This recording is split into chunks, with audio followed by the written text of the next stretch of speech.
Yo, welcome back to another Talking with Tom. It's baby Tom, whatever that Tom, whatever you want to call me. Yes, sir. It was good with y'all. Anyways, today we have a pretty important video.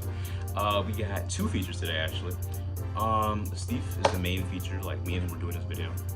And I was gonna talk about the bro code, girl code. So, to get a girl's perspective, I asked Nubia. She wants to come talk about girl code a little bit. We'll get her back on the show, like as a main feature in the future, as a main feature in the future. But for now, she's going to talk a little bit about that. But me and Steve are doing this video on Negroes Ain't Shoot and healthy relationships. So let's get into it. All right. So let's talk about healthy relationships first, so I can save the topic for later. Healthy relationships is the two-part. When I say two-part, it's a two-person joint thing. So it takes two for a relationship. It can't be one person doing all the work. I said this all the time. Matching energies is my favorite term. But seriously though, it's a two-part thing. One person can't be doing all the work. One person can't, to make a relationship work, both people have to be invested in it. Both people have to actually want it. It can't be one person wanting a relationship, the other person just like, going along with it type stuff. So, two of the biggest things that really derail relationships is lying or trust issues and cheating.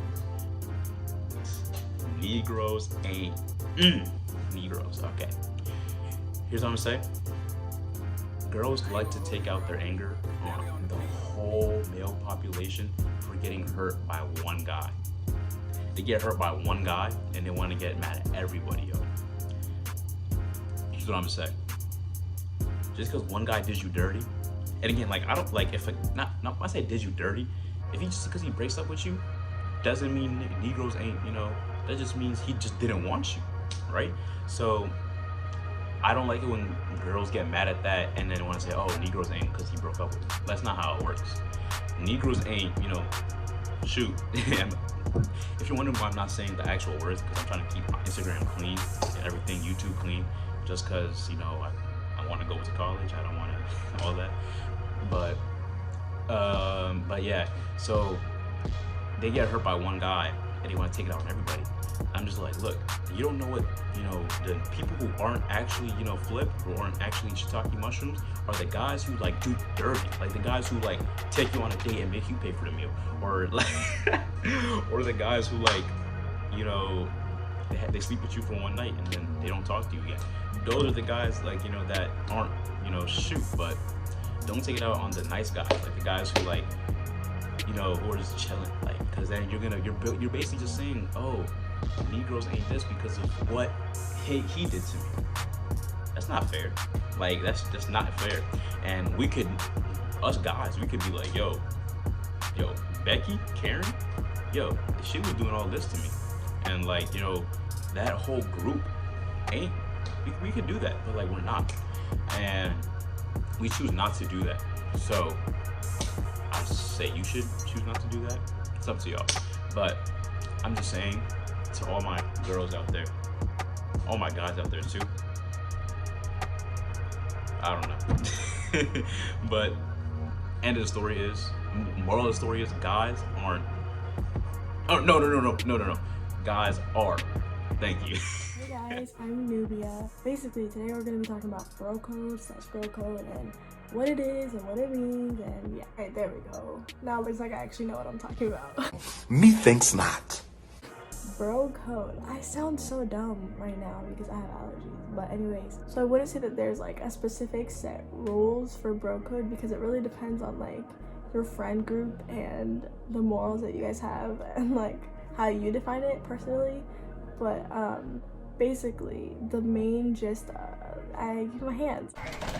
The main gist of bro code is the like having loyalty and respect for the boundaries that your friend group creates for each other and the boundaries that you make, and not overstepping those boundaries. Simple, that's that. Let me give you an example. So basically, your friend was in a serious relationship, like even if they were talking to this person for a long time, say that they like stopped talking or like they broke up, and months later or like a year later or however long later you wanted to pursue that person. I'm trying to go crazy. If they're like, nah, I don't feel comfortable with you doing that for whatever reason, like if they say no, then it's just like you should be loyal enough to your friend that you respect the boundaries that they set. And that's what bro code is. It's like, it's just to prevent a girl or a guy coming in between your friendship. But yeah, I think that's everything. That's that on that.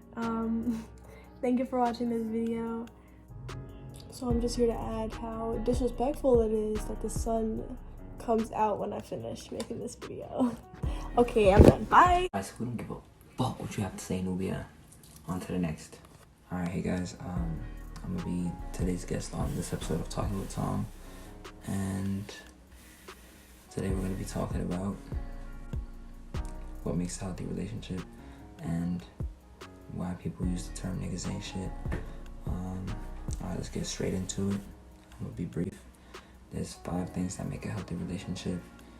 It's being with somebody that's gonna accept you for who you are and not make you change. Communication, trust, and maturity. Building a strong base and somebody that will help make you a better person. Alright, so point number 1. If you're with somebody that doesn't accept you for who you are and makes you change, that's hurting you in the long run. You don't need to change to make anybody like you. If somebody doesn't like you the way you are, then they're not the right person for you. Don't waste your time with that person. Literally, I've seen many people go through it. This type of situation, it only ends up hurting them. And yeah, so just respect yourself and don't change for anybody. Point number 2 is going to be communication. Whether you're just communicating to let the person know where you are mentally, emotionally, physically, or whether you're trying to get through something like an argument, communication is key. It'll help you get past any issues that you have, or yeah, like if you have any personal issues or issues together, it'll help you fix those. The next one was maturity and trust. If you're not mature, don't get into a relationship.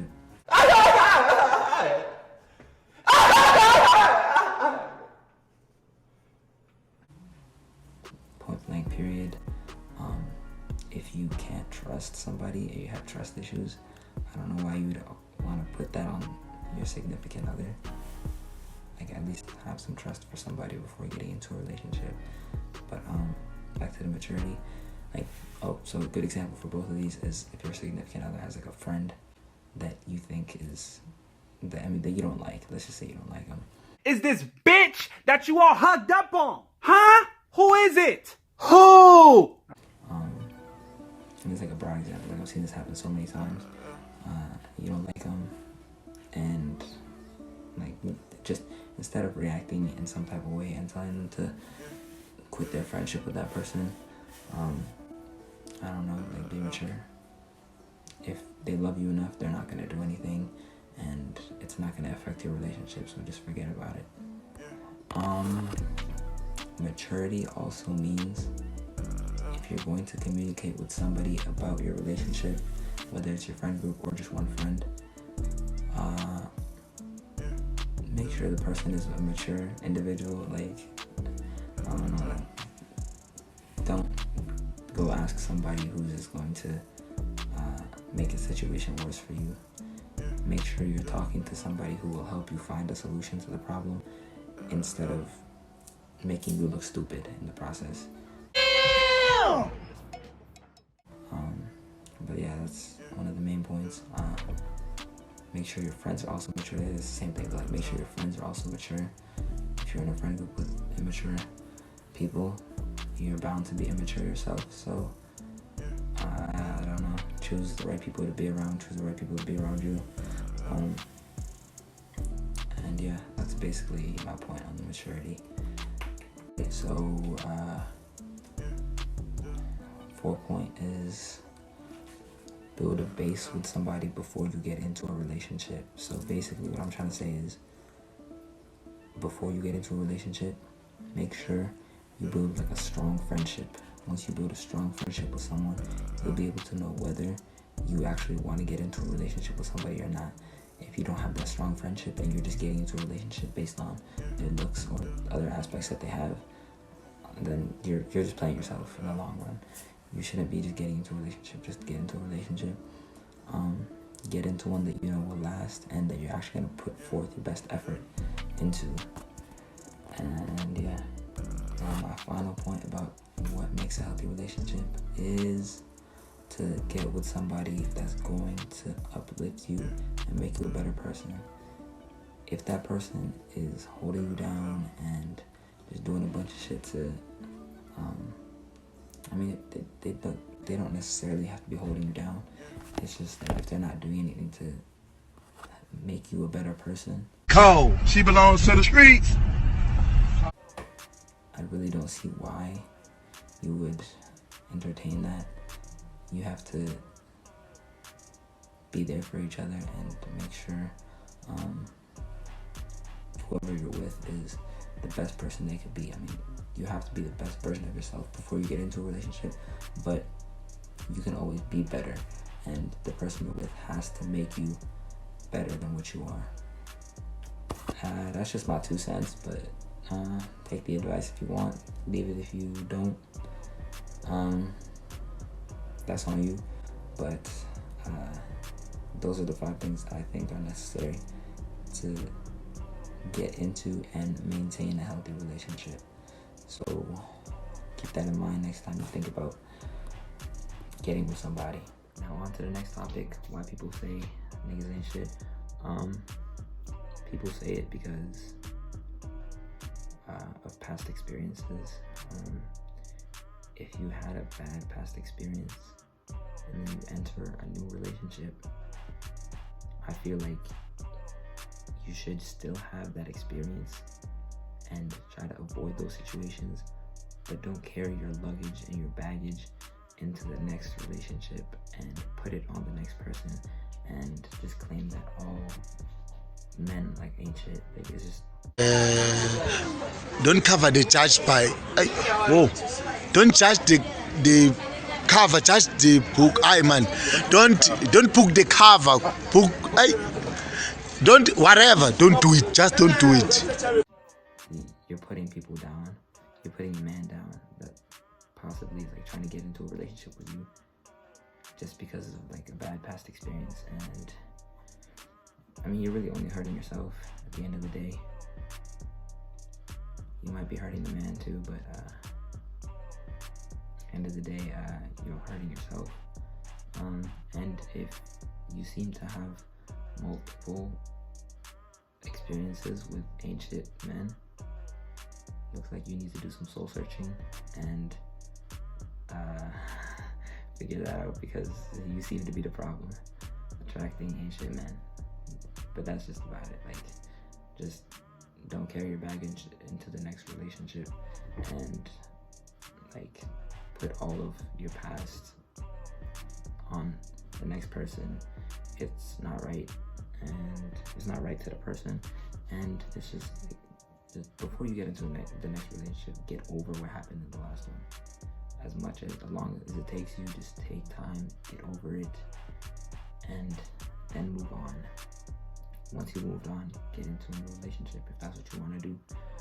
But yeah, and if you're just experiencing a lot of ancient niggas, do some soul searching, because that's your problem. But that's about all I gotta say. I'll try to wrap it up quickly. So as promised, I will give y'all a wave check. Don't drown.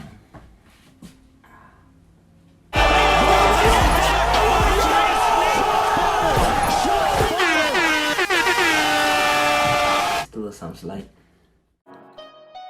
Run it up. You big she buttercup. Yes, sir. Currently had Tom on the no boys, always wavy Tom. You feel me? Are you even wavy?